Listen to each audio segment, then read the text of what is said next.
मित्र हैं जो पटना उच्च न्यायालय में अधिवक्ता हैं और अभी शिवहर विधानसभा से चुनाव लड़ने जा रहे हैं, चुनाव लड़ रहे हैं। इससे पिछले बार भी उम्मीदवार थे, लेकिन यहाँ के जनता ने कम से कम वोट दिए। इस बार उम्मीद है कि यहाँ के जनता, शिवहर के जनता जो है कुछ अच्छा जो है इनके लिए उम्मीदवार साबित हो सकते हैं। वकील साहब, आप तो पेशे से अधिवक्ता हैं और न्याय के मार्गदर्शन में आपको अच्छा नॉलेज है, और शिवहर से जब आप चुनाव लड़ रहे हैं तो किस विजन से चुनाव लड़ रहे हैं? सबसे पहले तो मैं यह बता दूं कि आपके चैनल से जितने भी दर्शक देख रहे हैं उनको मैं नमस्कार करता हूं, ठीक है। और साथ ही साथ अभी तो देख रहे हैं न्यूज़ से सभी लोग अपडेट हैं, क्योंकि सभी लोग के पास मोबाइल हो चुका है और कोई भी न्यूज़ अगर आता है तो मोबाइल पे फ्लैश हो जाता है, ठीक है। तो जैसा कि देख रहे हैं कि अभी मिथिलांचल की मांग चल रही है, ठीक है। मिथिलांचल में जैसे उत्तरी बिहार के 21 जिले को जोड़ करके मिथिलांचल राज्य की मांग चल रही है, जिसकी राजधानी दरभंगा होनी चाहिए। दरभंगा वाले लोग चाह रहे हैं। अगर दरभंगा राजधानी हो जाती है तो हमारे इधर शिवहर, सीतामढ़ी, मुजफ्फरपुर, वैशाली, ये सब क्षेत्र के जो लोग हैं उनको दरभंगा जाने आने में काफ़ी कठिनाई का सामना करना पड़ेगा, और जब राजधानी हो जाएगा तो जाना मजबूरी होगी।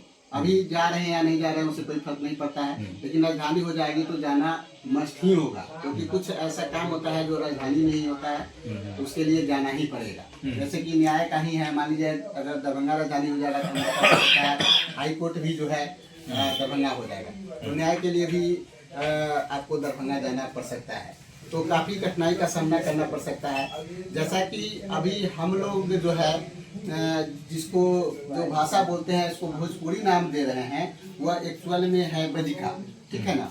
तो भाषा के आधार पर जैसे मैथिली बोला जाता है दरभंगा की तरफ, तो उसको मिथिलांचल नाम दिया गया है। उसी प्रकार हम लोग बजिका बोलते हैं, हम लोग बजिका भाषी क्षेत्र से बिलोंग करते हैं, तो हम लोग इनको, इस पार्टी को बजिकांचल नाम दिए और बजिकांचल के विकास के लिए लाया गया है, इसलिए बजिकांचल विकास पार्टी नाम दिया गया है, ठीक है। जो कि अभी चुनावी दौर में भी हूँ और सीरियल नंबर 4 पे अंगूर छाप मेरा चुनाव निशान भी है, ठीक है।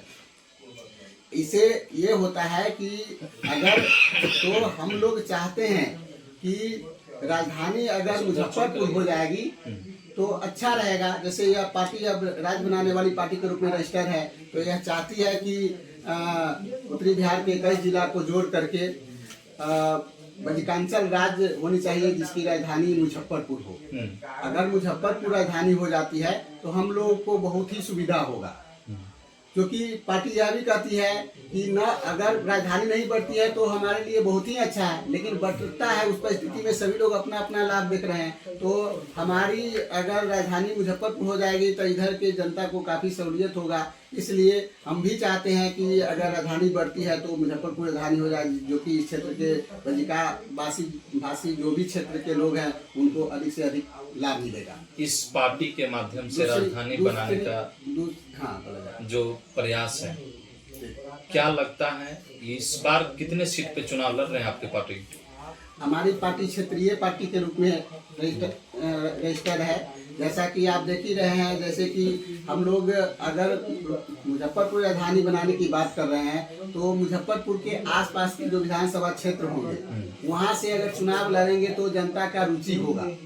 लेकिन अगर मान लीजिए हम लोग इस बजिकांचल विकास पार्टी से मधुबनी या दरभंगा में जाकर के अगर चुनाव लड़ेंगे तो ऑटोमेटिक है कि उधर के लोग कहेंगे कि हम मुजफ्फरपुर राजधानी बनाने के लिए क्यों हम वोट देने जाएंगे, तो वहाँ के जनता को इससे रुचि नहीं होगी। अभी कितने विधानसभा पर चुनाव लड़ रहे हैं आपके पार्टी जो है? अभी आसपास के जितने भी विधानसभा क्षेत्र हैं, ठीक है, जैसा कि हमको अपडेट आया है कि इस बार 26 सीट पे चुनाव लड़ रही है, ठीक है। और अब देखिए जनता, क्योंकि यह राज्य बनाने वाली पार्टी है, जनता की सहमति से ही हो सकता है। अगर लोगों को लगता है कि आपका जो मुद्दा है, शिवहर का 5 ऐसे मुद्दा बताइए जिस पर आप जो है चुनाव जीतने के बाद आप काम कर सकते हैं। सबसे पहले मैं अगर चुनाव जीता हूँ तो ये रोड की जो व्यवस्था है, सड़क व्यवस्था काफ़ी चरमरा चुकी है, ठीक है ना। अभी जिधर भी जा रहे हैं ग्रामीण क्षेत्रों में खास करके, तो उधर कहीं भी रोड जो है ठीक ठाक नहीं है। हर जगह सड़क पे ठेवना भर पानी लगा हुआ है, कीचड़ है। लोग उसको जो है पार करने के लिए काफ़ी कठिनाई का सामना करना पड़ रहा है। अभी चुनावी दौरान चल रहा है, नेता लोग भी कीचड़ में जाना नहीं चाह रहे क्योंकि ऐसी व्यवस्था ही है। तो पहला मेरा प्रयास रहेगा कि जितने भी ग्रामीण क्षेत्र के सड़क हैं उनको ठीक किया जाए, ठीक है। और दूसरी समस्या के रूप में आ गया है अभी बिहार में आपको जल, जिसमें फीवर भी है। जैसे कि जब से नल जल आ गई है, जब से पानी की समस्या काफी बढ़ गई है। पहले था कि लोग अपना व्यवस्था रखते थे, चापाकल के माध्यम से पानी पीते थे और कहीं शुद्ध पानी मिलता था। लेकिन आज नल जल के माध्यम से जो पानी मिल रहा है, नल जल की जो व्यवस्था हुई उसमें घटिया पाइप लगा दिया गया है, जिससे बहुत सारा पाइप फट गया है और उसमें गंदगी जा रही है और वह पानी पीने के लिए जनता मजबूर हो चुकी है। और गंदा पानी पिएंगे तो जानते ही तरह तरह की बीमारी होती है। और हमारे यहाँ का स्वास्थ्य व्यवस्था भी ठीक नहीं है, जो कि देख ही रहे हैं। छोटी मोटी बीमारी के लिए भी अगर हॉस्पिटल अगर जाते हैं तो यहाँ से रेफर किया जाता है, क्या तो मुजफ्फरपुर रेफर कर दिया जाता है, नहीं तो पटना रेफर कर दिया जाता है। स्वास्थ्य व्यवस्था भी काफी चरमरा चुकी है। शिक्षा व्यवस्था तो एकदम ध्वस्त हो चुकी है, समझ गए। शिक्षा व्यवस्था में शिवहर की शिक्षा व्यवस्था, जो बिहार के सबसे छोटा जिला शिवहर है, और यहाँ के शिक्षा व्यवस्था बहुत कमजोर है। हमारे शिवहर में स्नातक डिग्री कॉलेज नहीं है, महिला डिग्री कॉलेज नहीं है, गर्ल्स हॉस्टल नहीं है। इन सारे सुविधाएं पर आप क्या कहना चाहेंगे? इस सब पर भी काम किया जाएगा, ठीक है। और उससे पहले मैं चाहूँगा कि जैसे वन नेशन वन फ्लैग, उसी प्रकार से वन कंट्री वन एजुकेशन होनी चाहिए, ठीक है ना। जब तक सेम एजुकेशन सभी लोग नहीं प्राप्त करेंगे तब तक हम लोग की समानता नहीं हो सकती है। सबसे पहला जो आपका एजेंडा है, one nation one education one election की जो आप बात कर रहे हैं, क्या लगता है आपका पार्टी से जो है 26 विधायक जो है ये जीतते हैं, तो इस चीज का one nation one election one education की लड़ाई लड़ेंगे? बिल्कुल लड़ेंगे, हमारी यह मुद्दा ही है। हम चाहते हैं कि वन इलेक्शन वन एजुकेशन और वन नेशन की बात आनी चाहिए, जिसमें शिक्षा की आवश्यकता सबसे ज्यादा है। क्योंकि अभी देख रहे हैं जो बड़े बड़े लोग हैं उनके बेटे विदेश में पढ़ रहे हैं, वो अलग शिक्षा प्राप्त कर रहे हैं। जो लोग गरीब है उनके बच्चे सरकारी स्कूल में जा रहे हैं, वहाँ कोई व्यवस्था नहीं है और कंपटीशन सबका समान लेवल पे होगा। तो क्या कभी हाथी और चींटी की लड़ाई होगी तो कभी हाथी ही जीतेगी ना, चींटी तो कभी नहीं जीतेगी। देखिए, ये छोटी मुंह बड़ी बात, one nation one election one education की बात बहुत बड़ा लेवल की बात है। लेकिन जो शिवहर की हम बात कर रहे हैं, शिवहर की शिक्षा व्यवस्था जो खराब है, उसमें शिवहर की शिक्षा व्यवस्था में आप क्या क्या करेंगे और आपका 5 साल का योगदान शिवहर में क्या क्या रहेगा, वो बताइए मुझे। देखिए, सबसे पहली बात तो यह है, विधायक कोटा में जो भी फंड आता है, ठीक है ना, क्योंकि मैं मुख्यमंत्री नहीं हूँ या प्रधानमंत्री नहीं हूँ कि मैं अपने अनुसार कोटा निर्धारित कर सकते हैं। हमारा एक ही कहना है कि इस इलेक्शन के दौर में बहुत सारे कैंडिडेट आ रहे हैं। जैसा कि अभी इस बार 11 कैंडिडेट है, जिसमें मेरे अलावे भी 10 और कैंडिडेट है। तो अभी लोग क्या करते हैं कि तरह तरह के लोभ दे करके जो है चुनाव तो जीत लेते हैं, ठीक है, लेकिन जब चुनाव जीत लेते हैं तो 5 साल विकास के छोड़िए मुंह दिखाने भी नहीं आते हैं। तो हम चाहेंगे कि जितने भी कैंडिडेट आ रहे हैं तो सबसे पहले एक सवाल किया जाए, ठीक है, कि आप इलेक्शन जीतेंगे तो आप विकास करेंगे, इसकी क्या गारंटी है। बस वही चीज मैं पूछ रहा हूँ आपसे कि जब आप इलेक्शन जीतेंगे तो शिवहर में क्या विकास करेंगे। सबसे पहले शिक्षा व्यवस्था की जो बात कह रहे हैं, उस शिक्षा व्यवस्था में क्या क्या लाएंगे। जैसे शिक्षा व्यवस्था में बच्चों के लिए, युवाओं के लिए स्टेडियम शिवहर में नहीं है, उस स्टेडियम की बात हम कर रहे हैं। जो चेतन आनंद ने वादा किया था स्टेडियम लाने का, सड़क का, नल जल का वादा किया था, जो उसने फेल किया। 5 वादा किया था। बेलवा डैम की बात किया था। खोरी पाकर पुल का जो बात किया था, जो शिवहर और मोतिहारी मुजफ्फरपुर जिला को, 3 मुख्य जिला को जोड़ने वाले पुल, खोरी पाकर पुल, उस पुल का वादा किया था, जिसने 5 वादा में एक भी वादा में कायम नहीं रहा।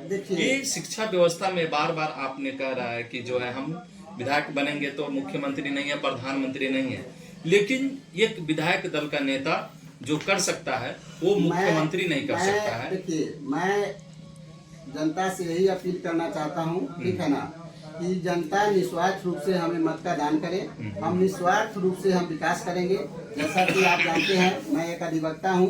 एक अधिवक्ता को वही चीज इस वीडियो के माध्यम से आपसे गारंटी हम लेना चाह रहे हैं, वही बता रहे हैं। एक अधिवक्ता को न्याय और अन्याय दिखता है और जनता हर बार ठगे जा रहे हैं, ठीक है। तो हम चाहते हैं कि जनता को न्याय मिले और न्याय के खिलाफ आवाज उठाने आए हैं, ठीक है, जिसमें हम सभी जनता से अपील करते हैं कि हमारा साथ दे। और रह गई बात विकास की, तो हम कोई नेता नहीं है, ठीक है ना, हम एक अधिवक्ता है और अन्याय के खिलाफ लड़ने आए हैं। और हम यह वादा करते हैं कि विधायक फंड का जो भी राशि होगा, ठीक है ना, वो क्षेत्र के विकास में लगाया जाएगा। हमको 1 रुपया का लोभ नहीं है, ठीक है। क्षेत्र का विकास में आप पैसा लगाएंगे, वही मैं आपसे बार बार कह रहा हूँ। किस विकास की बात कह रहे हैं? इस क्षेत्र में जो विकास की कमी है, शिवहर में बिहार का सबसे छोटा जिला जहाँ पर रेलवे नहीं है, बिहार का सबसे छोटा जिला जो अति पिछड़ा का यहाँ पे बहुमूल्य वोट है, लेकिन यहाँ पर अति पिछड़ा का कोई आवाज नहीं है। यहाँ पर एक हाईवे नहीं है, जो 4 लाइन बिहार के कोई तमाम जिला है जहाँ की प्रत्येक जिला से हाईवे से कनेक्टिविटी है, लेकिन यहाँ पर एक हाईवे 4 लाइन जो रोड होता है, यहाँ के जनता को मालूम नहीं है कि हाईवे 4 लाइन क्या होता है, 6 लेन क्या होता है, 4 लेन क्या होता है। यहाँ पे रेलवे जंक्शन नहीं है। ये बिहार का सबसे छोटा जिला शिवहर बाढ़ग्रस्त जिला है। उस मामले में बताइए, यहाँ पर स्नातक डिग्री कॉलेज नहीं है। इस मामले में बताइए, महिला डिग्री कॉलेज नहीं है, बच्चों के लिए, बचिया के लिए, छात्राएं के लिए हॉस्टल नहीं है। वो सुविधा आप दिला पाएंगे या नहीं, उस पर मैं बात करना चाहूंगा। मैं एक ही बात बोल दिया कि विधायक फंड का जो भी राशि आएगा, जो आवश्यकता होगी, उसके अनुसार से उसका यूटिलाइज किया जाएगा। जो अभी देखिए, अभी बेसिक जो आवश्यकता है उसकी पूर्ति चाहिए। मान लीजिए आपको खाने के लिए नहीं रहेगा, आप सोचिएगा कि हम प्लेन से उड़े, तो ऐसा होगा? ऐसा नहीं हो सकता है। हो सकता है, उसके लिए समय देना पड़ेगा, उसके लिए समय देना पड़ेगा। तो आपने जो भी समस्या बताया, ठीक है ना, उस समस्या की पूर्ति होगी, ठीक है ना। लेकिन ऐसा नहीं है कि इस 5 साल में ही हो सकती है, क्योंकि मैं झूठा वादा नहीं करने आया हूँ। जो लोग झूठे वादा करके चले जाते हैं और उसके बाद नहीं होता है, तो हम लोग जो है तरह तरह के सवाल उठाते हैं। तो मैं झूठा वादा करने नहीं आया हूँ कि हाँ हम, क्योंकि पहले भी मैं बोला कि मैं प्रधानमंत्री नहीं हूँ, मुख्यमंत्री नहीं हूँ, तो मैं कोटा का निर्धारण करूंगा। मान लीजिए कोटा आएगा, जो भी कोटा आएगा उसी के हिसाब से न विकास किया जाएगा, और जो चीज की अभी फिलहाल आवश्यकता है उस पर काम किया जाएगा, ठीक है। धीरे धीरे जो आवश्यकता होगी आगे, अगर हमको दूसरी बार मौका मिलेगा तो जो कमी रह जाएगी उसको हम पूर्ति करेंगे। हमको विधायक फंड से 1 रुपया का लोभ नहीं है। जो भी फंड होगा वो आपको क्षेत्र के विकास के लिए लगाया जाएगा। चलिए, ये हमारे मित्र अमरिंदर साहू रहे हैं, कहतरवा से बिलोंग करते हैं, और क्रमांक संख्या क्या है? 4 है। क्रमांक संख्या 4 है, अंगूर छाप है, और काफी गहरा मित्रता है, और पटना उच्च न्यायालय में अधिवक्ता है। इस मित्रता के नाते जो है, इस वीडियो के माध्यम से कुछ बातचीत हुई इनसे, मित्रता है और गहराई से बात हुई कि शिवहर के विकास के लिए क्या सोच सकते हैं आप। मैं कोई पत्रकार नहीं हूं जो इनकी आवाजों को ऊंची बुलंदियां तक ले जाऊं, लेकिन मैं चाहता हूं जो हमारे दर्शक देख रहे हैं, जो हमारे समर्थन देख रहे हैं, अगर इनके बातों से अगर सहमत हो तो कोशिश करें इनको समर्थन करने का, सपोर्ट करने का, ताकि समाज के लिए कुछ जागरूक कर सके, समाज के लिए विकास की ऊंचाइयां पर पहुंचा सके। धन्यवाद साथियों, सदा प्रणाम।